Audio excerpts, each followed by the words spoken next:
Hormuz के बाद बाब मंदेब पर नाकेबंदी का खतरा। ये आज की एक और बड़ी खबर है, जहां आईआरजीसी कुड्स फोर्स के कमांडर ने ये चेतावनी दी है, हॉर्मूज जैसा कर देंगे बाब अल मंदेब का हाल।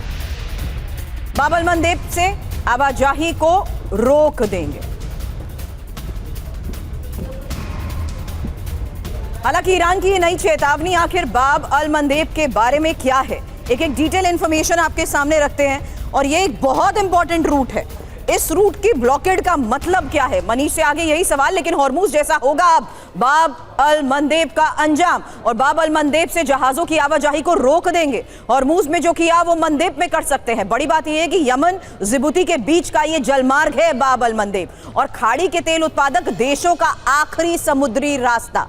यही इसकी सबसे बड़ी इंपॉर्टेंस है कि खाड़ी के तेल उत्पादक देशों का ये आखिरी समुद्री रास्ता है। ईरान समर्थित प्रॉक्सी हुती का बाब अल मंदेब में असर भी है। 20,000 से ज्यादा जहाज इस समुद्री रास्ते से गुजरते हैं। 6.2 मिलियन बैरल तेल रोज बाब अल मंदेब के रास्ते ही जाता है। मनीष, अब यही सबसे बड़ी बात है, यानी अब स्ट्रेट ऑफ हॉर्मूज पर तो पूरी तरीके से कंट्रोल, और उसके बाद जो स्थिति हुई, आर्थिक चोट तो ये बड़े स्तर पर पूरी दुनिया को बाब अल मंदेब के जरिए भी पहुंचाने की तैयारी कर चुके हैं।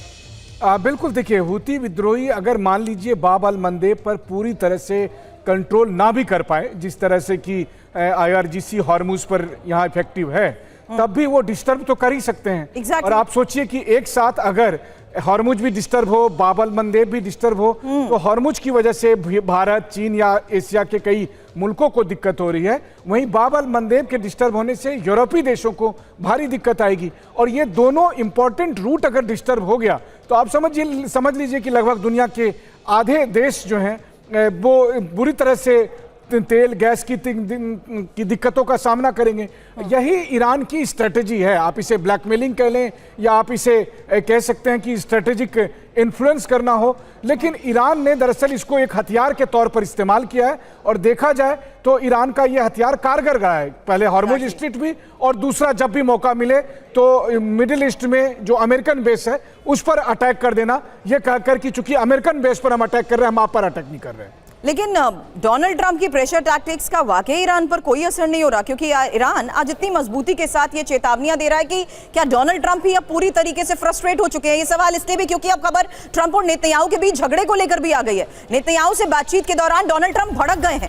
ट्रंप ने नेतन्याहू को पागल कहा, और ट्रंप ने नेतन्याहू को एहसान फरामोश तक बता दिया। फिलहाल एक्सियोस की इस रिपोर्ट में इसको लेकर बड़े दावे किए जा रहे हैं। और ये सवाल मनीष इसलिए भी क्योंकि देखिए, स्ट्रेट ऑफ हॉर्मूज पर पूरी तरीके से कंट्रोल, और जाहिर सी बात है इस वजह से आर्थिक तौर पर पूरी दुनिया पर असर पड़ा है।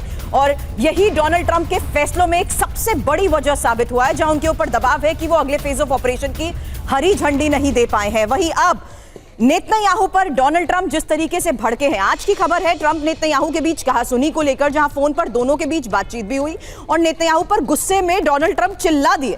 ट्रंप ने नेतन्याहू को कहा, तुम बिल्कुल सनकी हो, तुम एहसान फरामोश हो, सब तुमसे नफरत करते हैं, मैं ना होता तो जेल में होते, तुम्हारे चलते इजराइल अलग पड़ा है।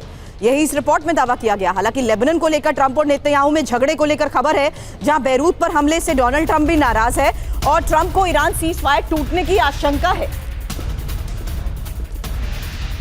तो ट्रंप और नेतन्याहू में झगड़े की वजह भी अब जानिए। फिलहाल बेरूत पर हमले से डोनाल्ड ट्रंप की नाराजगी को लेकर दावा किया जा रहा है।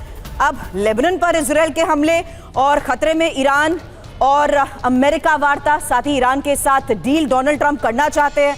बेरूत पर आईडीएफ हमले से ईरान भड़क गया है, और ईरान की शर्त और शांति नहीं तो डील नहीं, जबकि ईरान की शर्त का ट्रंप पर दबाव है। यही बात मैं मनीष कह रही थी कि ईरान इतना मजबूत हो चुका है कि वो डोनाल्ड ट्रंप पर दबाव तक डालने लग गया है। इसी दबाव की वजह से ट्रंप नेतन्याहू पर भड़क गए हैं, और ट्रंप की डील मेकर छवि को नुकसान भी पहुंचा।